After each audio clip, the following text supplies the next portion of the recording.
Sir, magandang umaga po. Kami po ay nagsasagawa ng isang akademikong pag-aaral na pinamagatang factors influencing protective gear utilization among motorcycle riders in Lingayen, Pangasinan. Sir,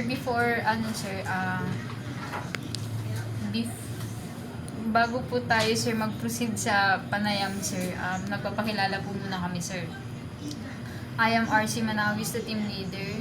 I am Stephanie Grace Mandapa, sir. I'm Katrina Nomel, sir. And yung wala po dito, sir, is si John Ray Casaklang. So, hinihiling po namin ang inyong pakikilahok sa panayam na ito upang upang may bahagi ang inyong kaalaman at karanasan bilang traffic enforcer. Ang lahat po ng impormasyong inyong ibibigay ay gagamitin lamang para sa matagumpay na pagsasakatuparan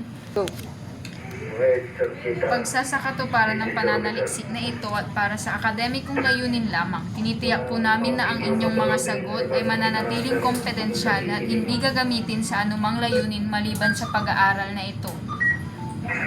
Nagpapakilala kayo dito, sir. Name, position, years of service.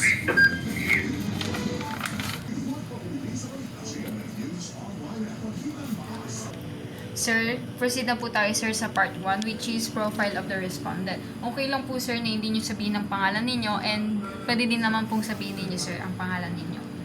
Sabihin ko na lang. Yes po, sir. Sige, I am Corporal Jonel A. Lumibaw, designated as a Tactical Operation Center. Mag-15 years ako sa this coming July 11, 2026 as PNP organization. Punta naman po tayo, sir, sa part 2, level of regulatory enforcement. Proceed naman po tayo, sir, sa part 2, level of regulatory enforcement factors.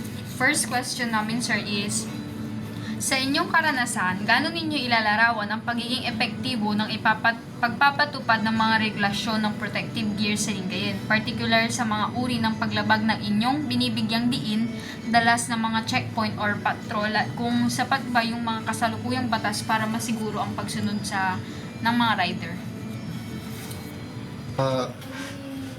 Para sa akin, as a Tactical Operation Center, masasabi nating moderate ang epektibo ng pagpapatupad.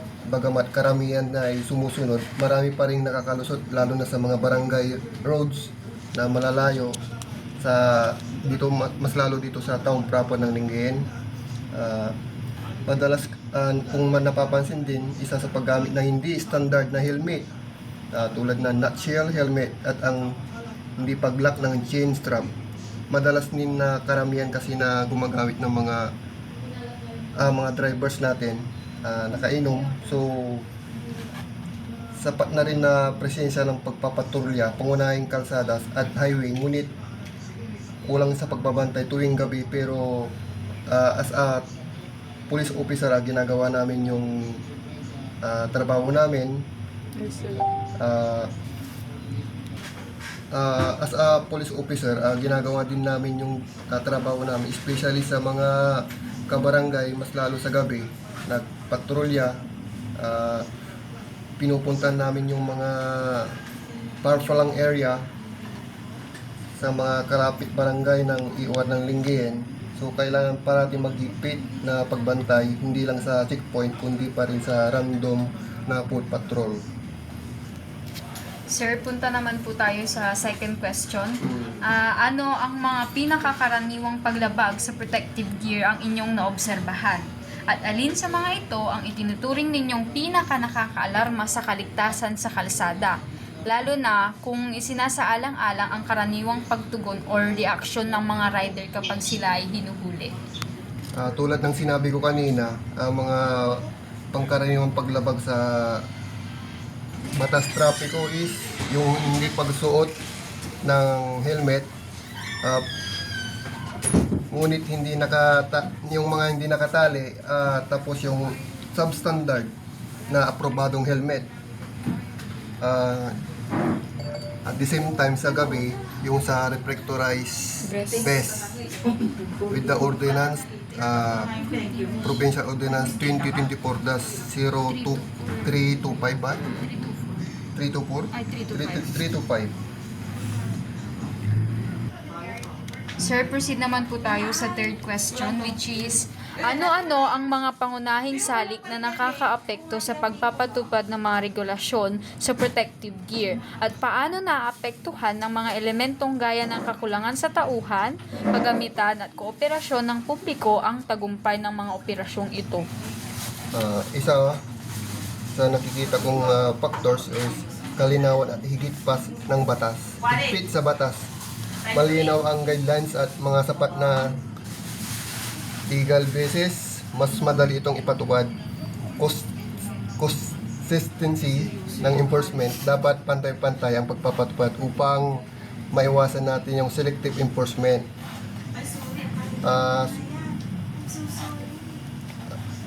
Isa pa dito yung suporta at pamumuno ng local ng pamahalaan natin. Malaga yung koordinasyon sa iba't ibang ahensya, especially sa mga karatig barangay natin. Dapat maki-coordinate tayo sa mga barangay na yung mga pinapatupad nating batas is alam ng mga kabarangay natin. Yes, sir. Tapos, ang lastly, yung public awareness and information. Ito nga yung sinasabi ko kanina. Kung alam naman ng mga pampubliko yung mga batas, alam naman nila siguro, nasusunod nila naman siguro. Yung mga nakikita ko, yung mga pasaway lang is yung mga nakainom na anong tawag dito, nagdadrip pa ng nakainom ng gabi, ano.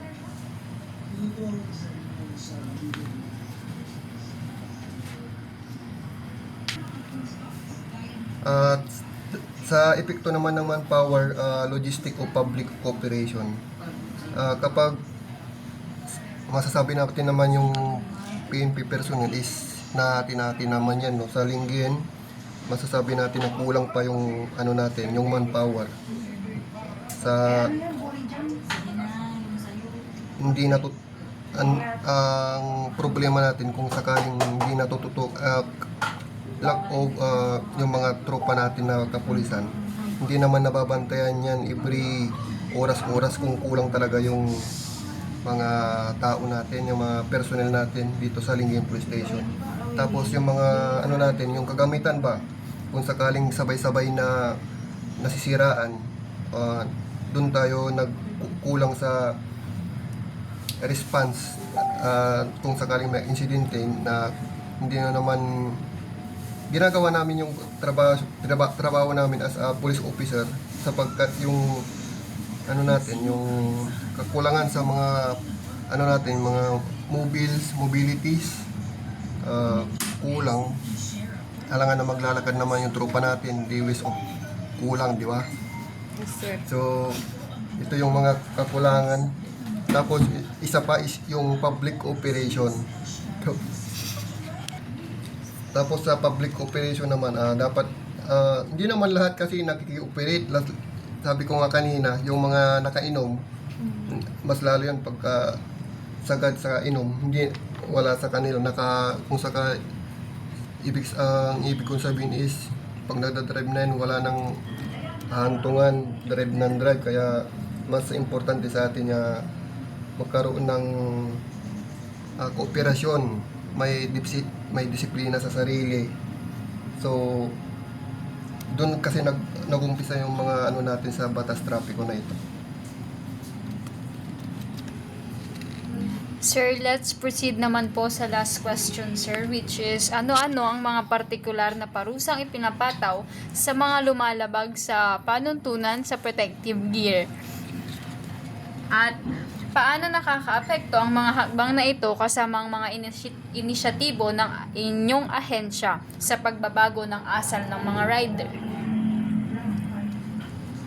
Parusa regarding sa paglabag sa batas trapiko, may multa tayo sa mga multa, pag-impound kung sakaling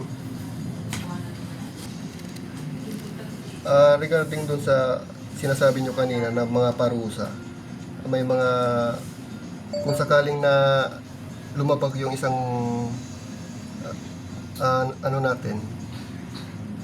constituent natin sa labag trapiko. Kung sakaling walang maipakitang documents, ini-impound natin with may proper document na binibigay tayo. Anong tawag dito yun? Ticket, sir. Hindi lang ticket. Anong tawag dito? Impound receipt. Kung sakaling walang masabing, kung wala naman lahat na maipakita, ORCR, tapos kahit man ID, na ini-impound, pero hindi namin basta-basta ini-impound. Binibigyan pa namin ng impound receipt yung tao na nahulian. Tapos, sa batas trapiko kasi kailangan din ng seminar yan. Tapos yung road safety ng isang para sa mga violators. So ang epekto ng pagbabag ng mga riders natin is nagsisilbing deterrent upang maiwasan ang pag-ulit ng paglabag.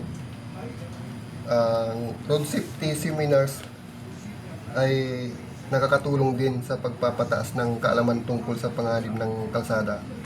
Ang information campaign at checkpoint ay nagpapaalala sa mga riders natin na seryoso ang pagpapatupad ng batas. Sir, okay na po, sir. Thank you very much for your time and valuable insights. Malaki po ang inyong maitutulong sa aming sagot ng inyong mga sagot sa tagumpay ng pag-aaral na ito. Thank you, sir. Thank you, sir.